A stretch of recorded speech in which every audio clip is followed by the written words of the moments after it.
Good morning. My name is Michael Bauer. I'm an Associate Director of the Center for Ethics Education. On behalf of myself, Vasily Fisher, the Director, Christine Hinze, the other Associate Director, and Adam Freed, our Assistant Director, I wanted to thank you for being here. My job is not to open the conference, but rather to introduce the person who will do so. Before I do that, I wanted to remind everybody, turn off. Yes. Turn off your cell phones, your beepers, and any other devices that might make noise later on in our proceedings. Father Joseph McShane is our university president. He will open the conference for us. After serving as Dean of Fordham College and as President of Scranton University, Father McShane returned to Fordham in 2003 as its 32nd President. Those who work with Father McShane on our three campuses, Westchester County, the Bronx, and here in Manhattan, know that his energy, enthusiasm, and pursuit of excellence are absolutely contagious. In fact, his pursuit of excellence has been seen even on the mound at Yankee Stadium, where he threw out the first pitch, a winning game, by the way, for the Yankees, and blessed Jorge Posada, who, by the way, went on to have one of his best seasons in years. The Yankees, of course, as you know, went on to win the World Series. Coincidence? I think not.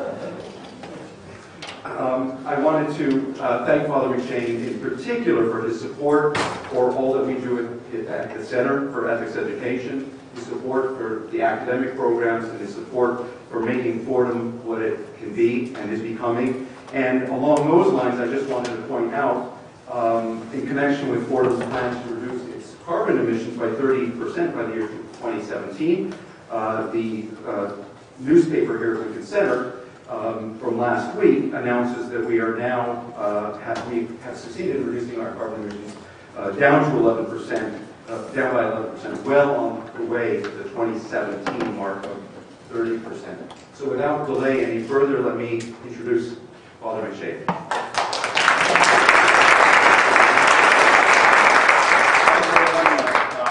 I promise I will not keep you long. Let me touch a couple things that Mike said, or touch on a couple things Mike said. First, the infamous pitch. I would be the first to admit it was the worst pitch in history of the game. It was embarrassed. And the reason for that is I'm a very bad showman, no power, no control. And yet I did it. I did it for the sake of the university to celebrate 150 years of baseball at Fordham. You should know we have the oldest and winningest program in college baseball, and had the distinction of having educated and graduated the first Caribbean player in the history of baseball, who graduated in 1868 and played for the Troy Haymakers, whom you know as the San Francisco Giants. So we have a long, but at any rate, it's the worst pitch in the history of the game until the following week, when President Obama threw out the first and he was wearing mommy jeans, and it was a real disaster. And I thank God, the richest ever of my life, I thank God and pray for the President every night. Thanksgiving for his performance. Second, before welcoming you formally, I'm looking forward to this day, and I have been looking forward to this day. It's a very important conference that you're about. I thought back to the day on which, with other presidents from New York City's colleges and universities, I appeared at a press conference with the mayor, and he had not prepped us that we were to speak. Which, of course, is no problem with the president. The problem is shutting us up ultimately. And I looked at the mayor. This is not the recorded remarks that you see if you've got the video on YouTube or anything like that. He's a friend of Fordham, so I can get away with saying certain things. And he was pushing for 30% reduction in carbon. All the presidents behind his back saying, we're committed. It's a moral cause, and it is. It's a moral imperative, but it's very expensive for all of us, because most of us are not in the position to build entirely new campuses where you can get silver or gold certification. So for all of us, it's retrofitting. we're about, and finding ways to trim things. So I took him aside and I said, Mr. Mayor, in the immortal and true words of Kermit the Frog, it's not easy being green. And he laughed. And on that note, I welcome it, because we have to begin with that admission that it is not easy being green, but there is a moral imperative. We are invited by our hopes for not only our futures, but the futures of those who come after us. We hold the earth in stewardship. It is not ours.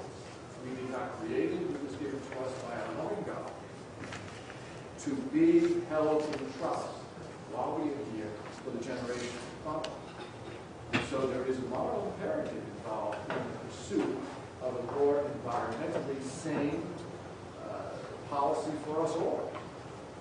Therefore, I look at you and I must say I'm filled with admiration, because you will spend the time that you are involved in this conference wrestling with that moral imperative, so that you can find ways, not just for yourselves to talk about here, but ways for the nation and the world to embrace wholeheartedly moral imperative that is born out of the realization that we are stewards of creation, care of our planet, care of our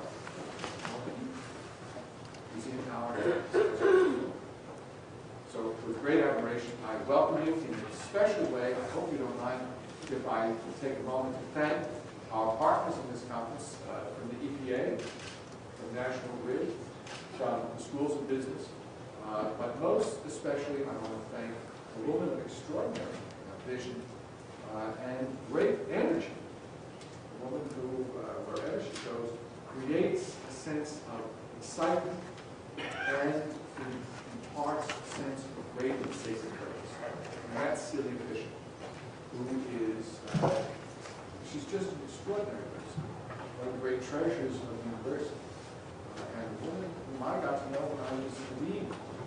She came in and filled my mind with great dreams, promises, and she has fulfilled every one of the promises that she made to me and to Fordham at that time, and never satisfied has come up with you. So I leave you in her very capable, but I have to tell you, energizing and infectious hands for the rest of the conference. Welcome to Fordham. Remember, it's not easy being green, but it's the morally right thing to be. All right?